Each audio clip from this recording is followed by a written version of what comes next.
প্রিয় শিক্ষার্থীবৃন্দ, আমরা নবম ও দশম শ্রেণীর রসায়ন পাঠ্য বইয়ের একাদশ অধ্যায় নিয়ে আলোচনা করতেছি।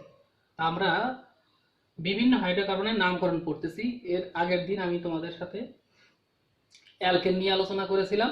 আজকে আমরা অ্যালকিন নিয়ে আলোচনা করব। তো আমরা আগেই দেখি C1, C2, C3, C4, C5, methane, ethane, propane, butane,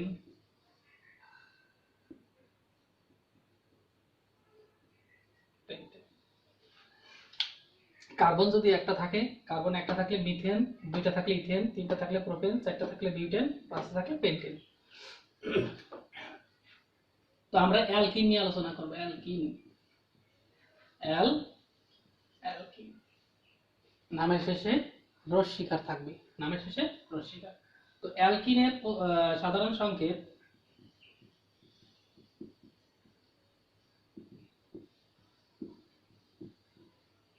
আমরা গত ক্লাসেও এটা পড়েছিলাম।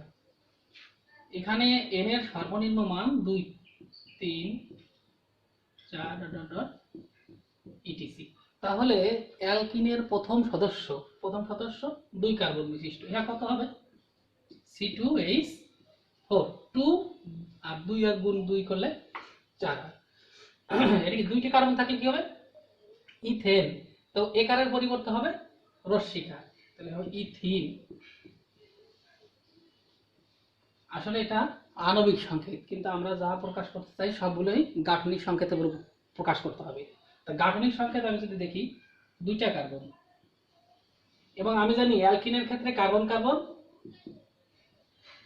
দ্বিবন্ধন থাকে। অ্যালকিনে কার্বন কার্বন দ্বিবন্ধন থাকে, তাহলে আমরা এই জায়গায় দুইটা বন্ধন দেব, বাকি হাতগুলো হাইড্রোজেন দ্বারা পূরণ। দেখো 1, 2 আর হাইড্রোজেন 2 মানে 4, 1, 2 আর হাইড্রোজেন 2, 4। এটা হবে ইথিন। ঠিক 2 কার্বন। এখন যদি 3 কার্বন হয়, 3 কার্বন হলে কি হবে? প্রোপেনের জায়গা হবে প্রোপিন। 1, 2, 3, 3টে কার্বন আছে।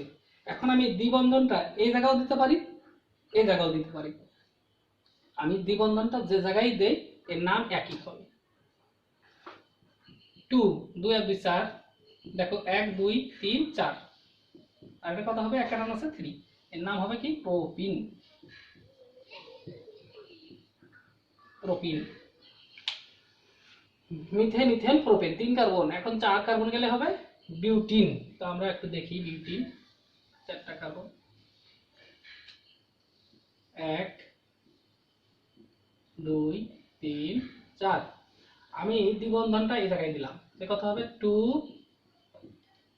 এই জায়গায় হবে একটা, 1, 2 আর 2 4, একটা টান আছে 3, 4। এখন এর নামটা দেখো, এই জায়গায় দ্বিবন্ধন হলে এটা এক কার্বন, অর্থাৎ দ্বিবন্ধন যে দিক থেকে কাছে হবে সেদিক থেকে গুণিত হবে। তার মানে 1, 2, 3, 4। তাহলে কত নং কার্বনের সাথে আছে? 1 নং কার্বনের সাথে দ্বিবন্ধন আছে, তাহলে এটা উল্লেখ করতে হবে। নাম হবে কি? বিউটিন 1। দেখো প্রোপিন 1, 2, 3, আমি যেদিক দিয়ে কাছে এদিক দিয়ে কাছে 1, আবার দ্বিবন্ধনটা যদি জায়গা দেই তাহলে 1 নম্বর কার্বন। তার মানে সব ক্ষেত্রেই প্রোপিন 1 হয়। তাই এক্ষেত্রে 1 বা 2 চিহ্নিত করার কোনো প্রয়োজন নেই। তো আমি এটা দ্বিবন্ধনটা যদি মাঝে দেই তাহলে কি হবে? দ্বিবন্ধনটা মাঝে দিলাম, তাহলে একটা টান আছে 3, 1, 2, 3, 1, 1, 2, 3, 1, একটা টান আছে 3। দেখো এখন আমি 1, 2, 3, 4, তাহলে কত নাম্বার কার্বনের সাথে দ্বিবন্ধনটা আছে? 2 নাম্বার। 1, 2, এদিক থেকে আসলো 2, এদিক থেকে আসলো 2। সুতরাং আমরা যে কোনো একদিক থেকে বিউটিন 2, বিউটিন 2।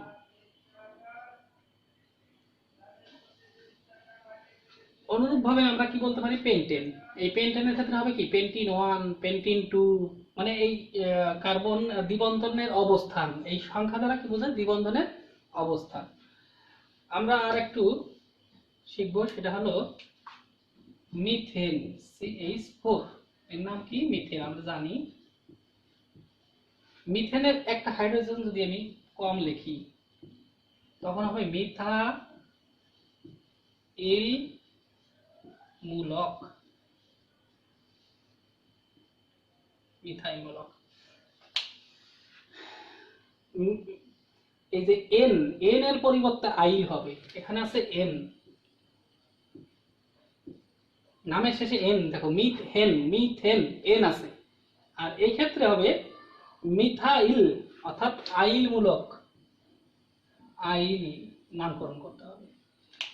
তাহলে মিথেন থেকে একটা হাত বেরোলে কি হবে মিথাইল, ইথেন থেকে একটা হাত বেরোলে হবে ইথাইল। এগুলো আসলে হলো মূলক, এগুলো শাখা সৃষ্টি করে। কি সৃষ্টি করে? শাখা। তো আমরা একটা শাখাযুক্ত যৌগ দেখি।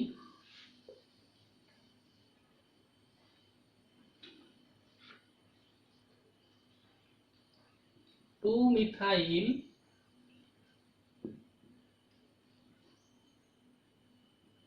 পেন্টিন 2, 2 মিথাইল পেন্টিন 2, এটা মুছে দিলাম। তো পেন্টিন, পেন্টিনে কার্বন কয়টা? 5টা। 1 2 3 4 5। মনে রাখবো জৈব যৌগের নামকরণের ক্ষেত্রে যার সক্রিয়তা যত বেশি সেই মূলকটি বা নামের পরে যাবে, শেষে শেষে বসে।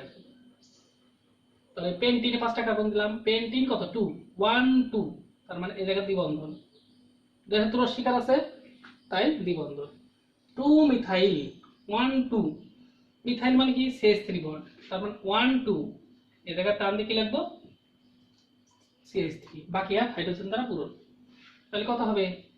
3, কারণ একটা টান আছে। 1 2 3 4, কিছুই হবে না, 1 2 3, একটা হাইড্রোজেন হবে 1 2, তার মানে দুইটা হাইড্রোজেন, একটা টান আছে। নামটা একটু জটিল প্রকৃতির, তোমাদের এগুলো থাকতেও পারে, বা এগুলো তোমাদের অতটা প্রয়োজন নেই, তো আমি শিখিয়ে রাখলাম আর কি। পেন্টিন 2। আমরা তাহলে অ্যালকিন নিয়ে আলোচনা করলাম, এখন আছে কি অ্যালকাইন।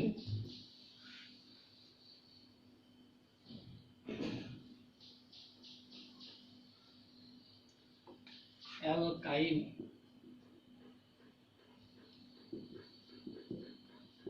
সাধারণ সংকেত CN2N-2, এক্ষেত্রেও n ইকুয়াল 2 3 4 তার মানে আমি অ্যালকাইনের ক্ষেত্রে দেখলাম যে n এর সর্বনিম্ন মান 2, অর্থাৎ সর্বনিম্ন 2টি কার্বন থাকতেই হবে, এবং কার্বন কার্বন ত্রিবন্ধন, এবং কার্বন কার্বন ত্রিবন্ধন। তো আমি যদি একটা লিখি, প্রথম যৌগটি 2 কার্বন বিশিষ্ট হলে কি হয়? ইথেন। এক্ষেত্রে নামের শেষে আইন যুক্ত হবে,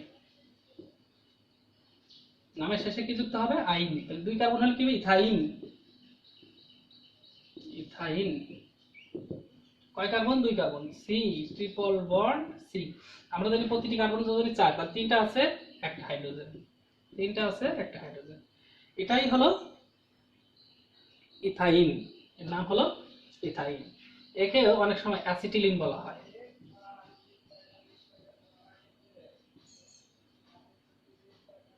একে কি বলা হয়? অ্যাসিটিলিন।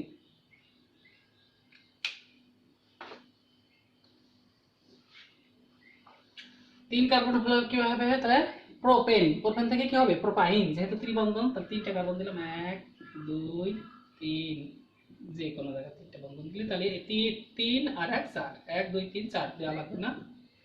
এটার নাম হবে কি? প্রোপাইন। প্রোপাইন 3টা কার্বন, এটা 1 2 দেওয়ার কোনো প্রয়োজন নেই। তোমরা এগুলো তুলে ফেলাবে।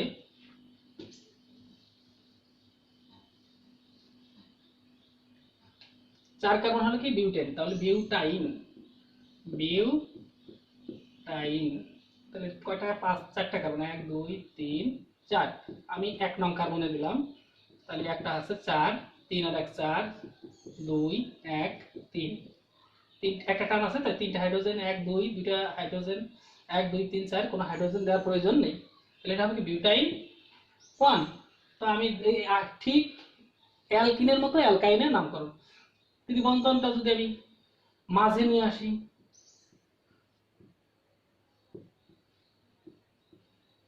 তাহলে একটা টার্ন আছে, 3টা, 1 2 3 4, কোনো হবে না, হাইড্রোজেন হবে না, 1 2 3 4 হাইড্রোজেন হবে না, একটা টার্ন আছে, 3টা হাইড্রোজেন। এর নাম কি হবে? Butyne, butyne 2, butyne 2। এর নাম হবে বিউটাইন 2। তাহলে আমরা অ্যালকিন এবং অ্যালকাইন শিখতে পেরেছি নামকরণ কিভাবে হয়। ঠিক অনুরূপভাবে পেন্টাইন 1, 5টা কার্বন থাকলে পেন্টাইন 1, পেন্টাইন 2 এভাবে হবে। তো আমরা এখন চলে যাব বদ্ধ শিকল, বদ্ধ শিকল যৌগের ক্ষেত্রে।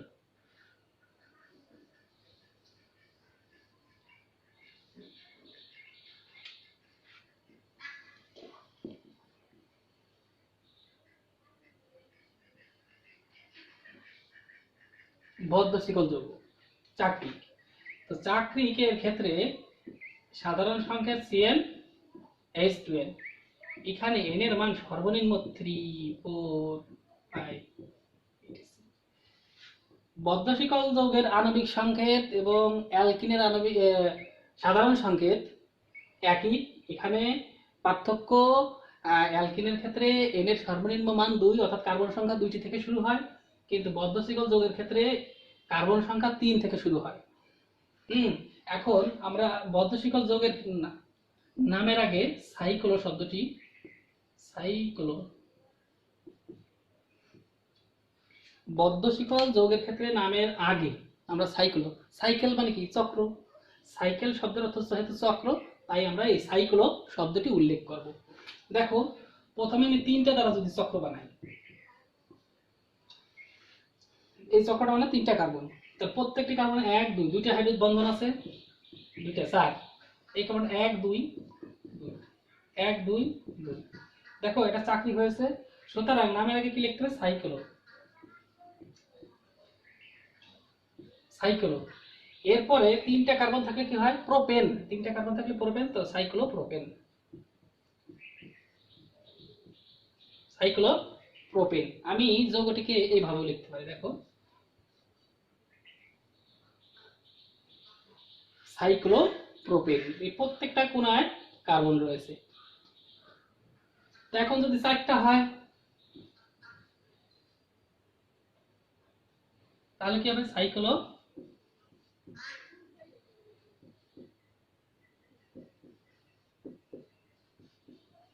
আমরা জানি যে 4টা কার্বন হলে বিউটেন, তাহলে নাম হবে সাইক্লো বিউটেন। যদি 5টা হয়, দেখো 5টা, তাহলে হবে কি? সাইক্লো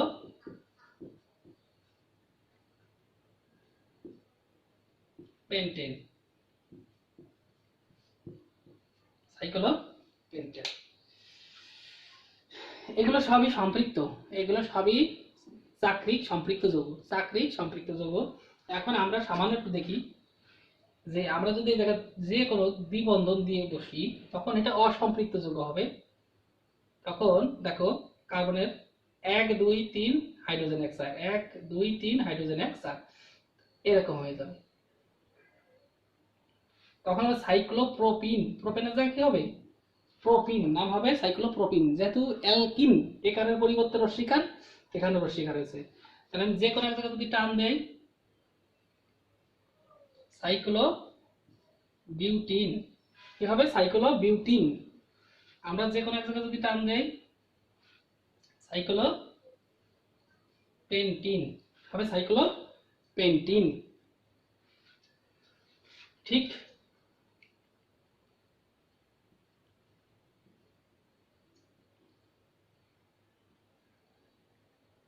এরকম যদি থাকে, তখন না কি হবে? সাইক্লো 1 2 3 4 5 6 ছয়টা কার্বন রয়েছে, তাহলে ছয়টা কার্বন হলে কি হয় হেক্সেন, তাহলে সাইক্লো হেক্সেন, সাইক্লো হেক্সেন। এক জায়গায় দ্বিবন্ধন দিলে কি হবে সাইক্লো হেক্সিন। দেখো একটা দ্বিবন্ধনের জন্য নাম কি হয়ে গেল সাইক্লো হেক্সিন, তাহলে cyclo hexane, cyclo hexene.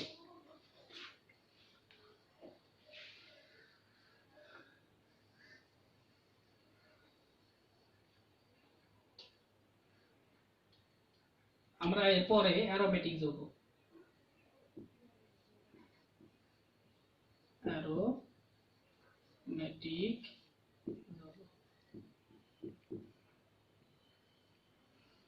Aromatic শব্দটি অ্যারোমা অর্থাৎ সুগন্ধ থেকে এসেছে। পূর্বে যে সমস্ত যৌগ সুগন্ধ ছিল তাদেরকে অ্যারোমেটিক যৌগ নামে অভিহিত করা হতো।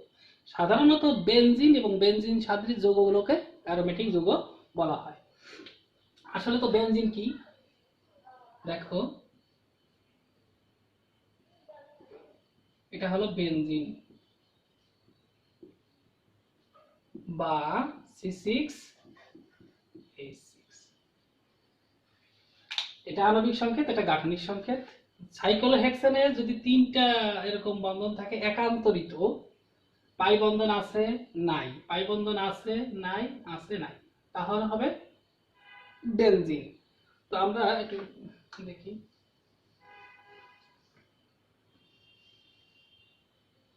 C6H6 হলো বেনজিন।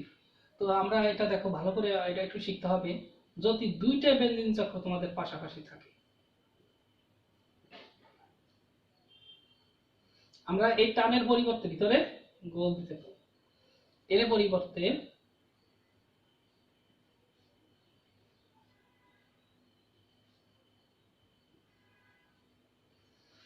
ভিতরে গোল, অর্থাৎ এই পাই বন্ধনগুলো আসলে চক্রাকার করে আবর্তনশীল বা সঞ্চারণশীল অবস্থায় থাকে। এই পাই বন্ধনগুলো সঞ্চারণশীল অবস্থায় থাকে, তাই আমরা এই পাই বন্ধনের পরিবর্তে ভিতরে গোল চিহ্ন দ্বারা প্রকাশ করতে পারি।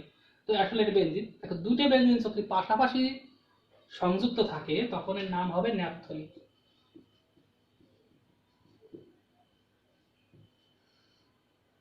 তাহলে এখানে কার্বন সংখ্যা দেখো, আণবিক সংখ্যা আমি যদি লিখি 1 1 2 3 4 5 6 7 8 9 10, তার মানে কার্বন 10টি। হাইড্রোজেন 1 2 3 4 5 6 7 8, এই জায়গায় দেখো তোমরা একটু চেষ্টা করো, এই জায়গায় কোনো হাইড্রোজেন নেই, তাহলে এইচ কত হবে 8। এটা আণবিক সংকেত, এটা হলো গাঠনিক সংকেত। তোমাদের বইতে সম্ভবত বেনজিন এবং ন্যাপথলিন রয়েছে, বেনজিন এবং ন্যাপথলিন। তো আমরা আজ যে কয়টি নামকরণ দেখলাম এইগুলো একটু বাড়িতে সবাই চেষ্টা করব বারবার পড়তে, বারবার অনুশীলন করতে। নাম আমরা আগামী ক্লাসে আরো কিছু নাম শিখব, টাকা হাইড্রোকার্বনের পরবর্তী যৌগ। ঠিক আছে, ওকে, সবাইকে ধন্যবাদ।